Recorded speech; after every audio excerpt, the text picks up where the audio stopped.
Good morning students. Today 7th standard science subject லிருந்து lesson 2 electricity lesson உடைய third part தான் பார்க்க போறோம். ஓகேங்களா? அதுல என்னன்னு பாத்தீங்கன்னா types of electrical circuits. Electrical circuits உடைய types என்னென்ன? In the above experiment we make a circuit with a bulb and a cell.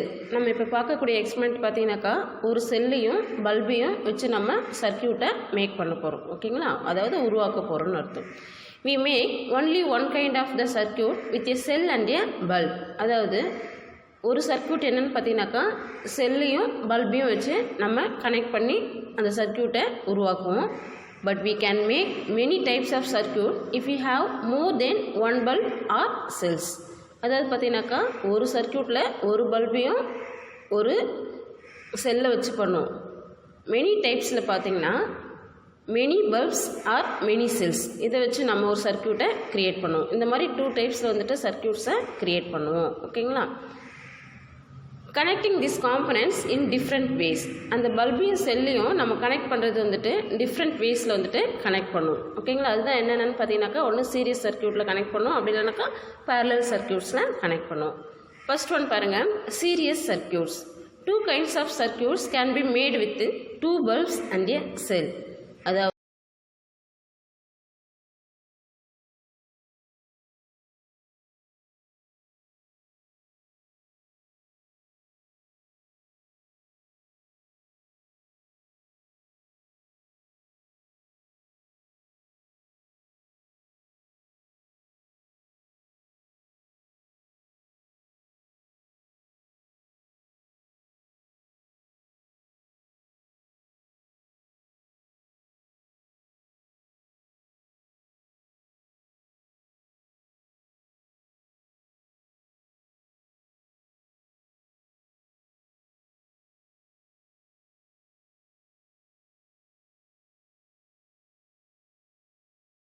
next, parallel circuit.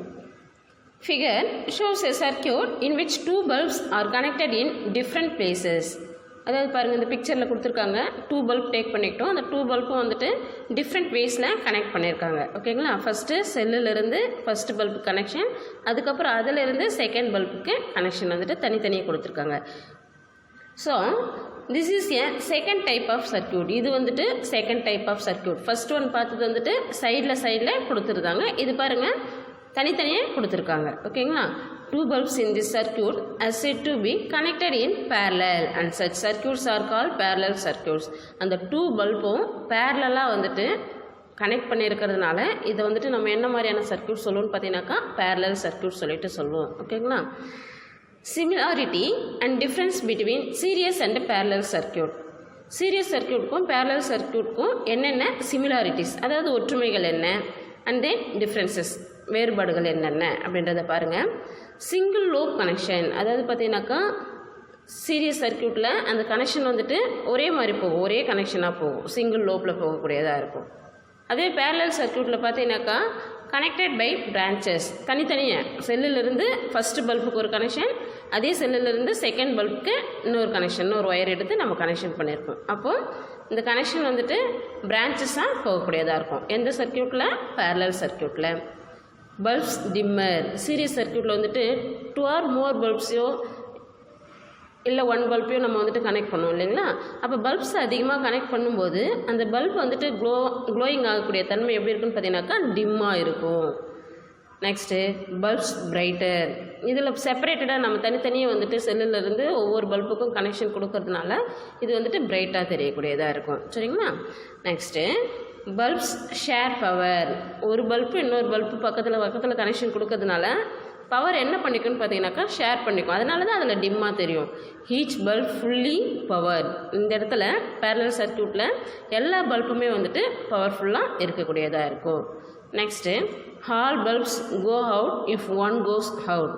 Serious சர்க்யூட்டில் ஒரு பல்ப் வந்துட்டு ஃபியூஸ் போயிடுச்சுனாவோ இல்லை ஏதோ கனெக்ஷனில் ஃபால்ட் இருந்தாவோ ரிமைனிங் பல்ப்ஸ் என்ன ஆகாதுன்னு பார்த்தீங்கன்னாக்கா க்ளோ ஆகாது. ஓகேங்களா?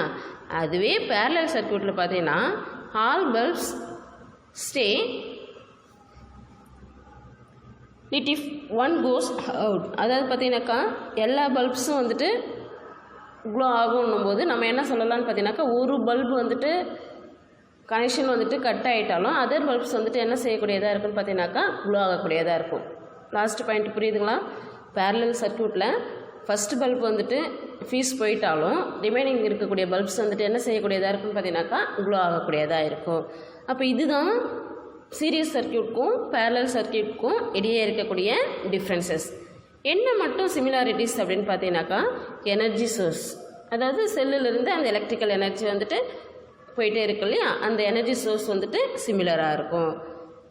Next one component and another காம்பனண்ட்க்கு வந்துட்டு கனெக்ஷன் கொடுக்கக்கூடிய ஒயர் வந்துட்டு சேமாக இருக்கும். இது ரெண்டு தான் சீரியஸ் சர்க்யூட்க்கும் பேரலல் சர்க்யூட்க்கும் இடையே இருக்கக்கூடிய சிமிலாரிட்டிஸ். ஆல்ரெடி பார்த்தது வந்துட்டு டிஃப்ரென்சஸ். ஓகேங்களா? அப்போ சீரியஸ் சர்க்யூட் அண்ட் பேரலல் சர்க்யூட்டில் பார்க்கும்போது சீரியஸ் சர்க்யூட்டில் ஒரு பல்பு வந்துட்டு ஃபியூஸ் போயிட்டால் ரிமைனிங் இருக்கக்கூடிய பல்பு வந்துட்டு க்ளோ ஆகாது. பேரலல் சர்க்யூட்டில் ஒன் பல்பு வந்துட்டு ஃபியூஸ் போயிட்டாலும் ரிமைனிங் இருக்கக்கூடிய பல்பு வந்துட்டு க்ளோ ஆகக்கூடியதாக இருக்கும். இதில் பிரைட்டாக இருக்கும், சீரியஸ் சர்க்யூட்டில் அந்தளவுக்கு பிரைட்னஸ் வந்துட்டு இருக்காது. ஓகேங்களா?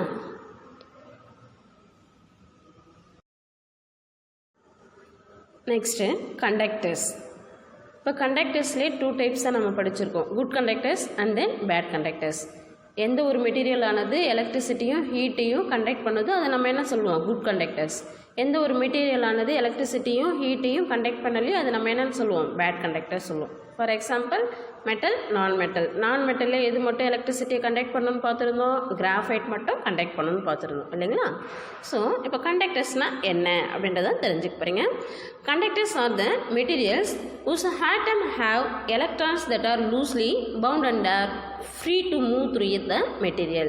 அதாவது பார்த்தீங்கன்னாக்கா எலக்ட்ரான்ஸ் ப்ரெசென்ட் ஆகிருக்கும், அது வந்துட்டு என்ன ஆகிட்ருக்குன்னு பார்த்தீங்கன்னாக்கா அந்த மெட்டீரியலில் வந்துட்டு மூவ் ஆகிட்ருக்கும். ஓகேங்களா?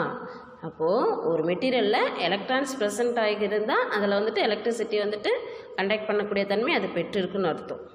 A material that is a good conductor gives very little resistance to the flow of charge. ஒரு மெட்டீரியல் வந்துட்டு ஒரு குட் கண்டக்டர்ஸாக இருக்குன்னா அது எதை கொடுக்குன்னு பார்த்தீங்கன்னாக்கா ஒரு லிட்டில் ரெசிஸ்டன்ஸை கொடுக்கக்கூடியதாக இருக்கும். அதாவது அதில் எலக்ட்ரான்ஸ் ப்ரெசென்ட் ஆகிருக்கு, அப்போ ரெசிஸ்டன்ஸும் அதில் இருக்குன்னு அர்த்தம். அந்த அப்ளிகேஷன்ஸ் ஆஃப் எக்ஸ்டர்னல் வோல்டேஜ், அதனுடைய பயன் என்னென்னு பார்த்தீங்கன்னாக்கா வோல்டேஜ் வந்துட்டு அதிகமாக இருக்குன்னு அர்த்தம். ஒரு மெட்டீரியலில் எலக்ட்ரான்ஸ் இருக்குது அப்படின்னாக்கா கண்டிப்பாக அது வந்துட்டு எலக்ட்ரிசிட்டியை கெயின் பண்ணக்கூடிய தன்மை வந்துட்டு இருக்குன்னு அர்த்தம். This flow of charge is what constitutes an electric current. A good conductors has high electrical conductivity in the above activity. அதாவது பார்த்தீங்கன்னாக்கா ஒரு குட் கண்டக்டர்ஸாக இருக்கணும் அப்படின்னு பார்த்தீங்கன்னாக்கா அந்த ஒரு பொருளானது எலக்ட்ரிக்கல் கண்டக்டிவிட்டியும் அதிகமாக பெற்றிருக்கணும். இங்கே கொடுத்துருக்காங்க பாருங்கள், conductors offer less resistance to electrons. இங்கே பாருங்கள் எலக்ட்ரான்ஸ் இருக்குது, அதில் ரெசிஸ்டன்ஸும் லெஸ்ஸாக இருக்குது. அந்த மாதிரி இருக்கும்போது அந்த மெட்டீரியலானது எலக்ட்ரிசிட்டியை கண்டக்ட் பண்ணக்கூடியதாக இருக்கும்.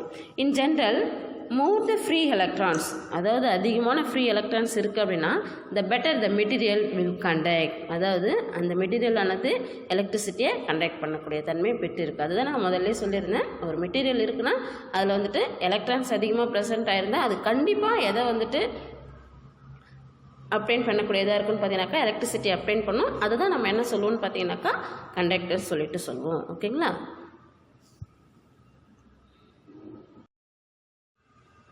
Next, insulators. Those materials which don't have enough free electrons are not good at conducting electricity, or we can say that they would be poor conductors of electricity and they are called insulators. அப்போ இன்சுலேட்டர்ஸ்னால் என்ன அப்படின்னு பார்த்தீங்கன்னா ஒரு மெட்டீரியல்ஸில் எந்த விதமான ஒரு எலக்ட்ரான்ஸுமே அதில் present ஆகி இல்லை அப்படின்னாக்கா அது வந்துட்டு எலக்ட்ரிசிட்டியை கண்டக்ட் பண்ணாது, அது ஒரு குட் கண்டக்டர்ஸாக இருக்காது. அப்போ அது என்ன கண்டக்டர்ஸாக இருக்கும்? புவர் கண்டக்டர்ஸாக இருக்கும். ஓகேங்களா? அந்த மாதிரி இருக்கக்கூடியதை தான் நம்ம என்ன சொல்லுவோம்னு பார்த்தோன்னாக்கா இன்சுலேட்டர் சொல்லுவோம். Are you understand? நல்லா கவனிச்சுக்கங்க. ஒரு மெட்டீரியல்ஸில் ஃப்ரீ எலக்ட்ரான்ஸ் இல்லை அப்படின்னா அது வந்துட்டு எலக்ட்ரிசிட்டியை கண்டக்ட் பண்ணாது அந்த மெட்டீரியல்ஸ். அதனால் அப்படிப்பட்ட மெட்டீரியல்ஸை வந்துட்டு நம்ம என்ன சொல்லுவோம்னு பார்த்தீங்கன்னாக்கா புவர் கண்டக்டர் சொல்லுவோம். ஓகேங்களா?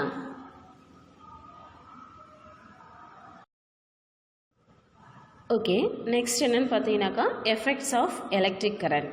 இதுதான் முன்னாடி கொடுத்துருக்காங்க. இந்த பிக்சரை பார்த்து நான் சிம்பிளாக சொல்கிறேன், கவனிச்சுங்க. What are the effects of electric current பார்த்தீங்கன்னா, first one magnetic effect, second one heating effect and then chemical effect. இந்த மாதிரி 3 டைப்ஸில் எலக்ட்ரிக் கரண்ட்னுடைய எஃபெக்ட்ஸ் ஆனது ப்ரெசென்ட் ஆகிருக்கு. அப்போ மேக்னெட்டிக் எஃபெக்ட்னா என்ன?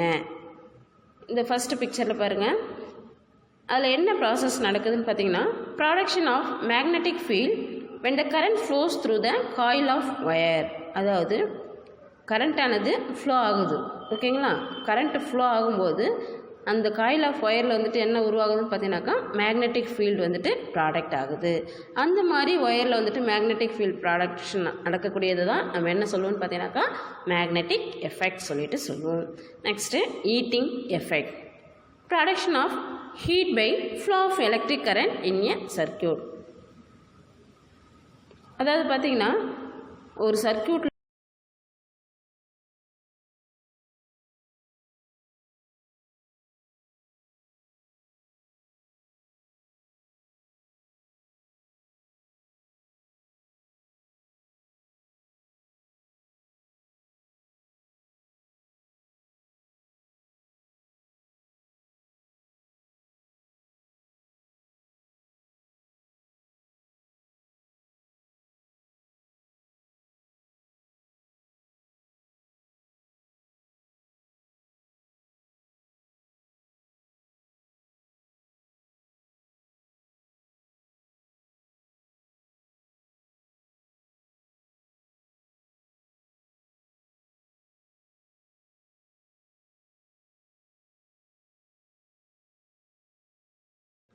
Next factors affecting heating effect of current. அதாவது ஹீட்டிங் எஃபெக்ட் ஆஃப் கரண்ட்னுடைய அஃபெக்டிங் ஃபேக்டர்ஸ் என்னென்ன, அதனுடைய காரணிகள் என்னென்ன அப்படின்னு சொல்லிட்டு பார்த்தீங்கன்னாக்கா electric current, resistance, time for which current flows. அதாவது அதில் எலக்ட்ரிக் கரண்ட் ப்ரெசென்ட் ஆகிருக்கணும், அதில் எலக்ட்ரான்ஸ் ப்ரெசென்ட் ஆகிருந்தால் அதில் என்ன இருக்கும், ரெசிஸ்டன்ஸ் இருக்கும். எந்த அளவுக்கு எலக்ட்ரான்ஸ் இருக்கோ அதை பொறுத்து அதில் ரெசிஸ்டன்ஸ் வந்துட்டு ப்ரெசென்ட் ஆகிருக்கூடியதாக இருக்கும். தேர்ட் ஒன் பார்த்தீங்கன்னாக்கா time for which current flows, ஓகேங்களா? கரண்ட் ஃப்ளோ ஆகும்போது எவ்வளோ டைம் எடுத்துக்கூடியதாக இருக்குது. இதெல்லாம் தான் அதனுடைய ஃபேக்டர்ஸ், ஓகேங்களா? இந்த கீழே கொடுத்துருக்கிறது பாருங்கள், electric fuse. Electric fuse is a safety device which is used in house hold wiring and in many appliances. அந்த எலக்ட்ரிக் ஃபியூஸ்ன்றது நம்மளுடைய ஹவுஸ் ஹோல்டு அப்ளைன்சஸில் வந்துட்டு யூஸ் பண்ணியிருப்பாங்க, ஓகேங்களா? வீட்டில் கூட பாருங்கள், உங்களுக்கு தெரியும்.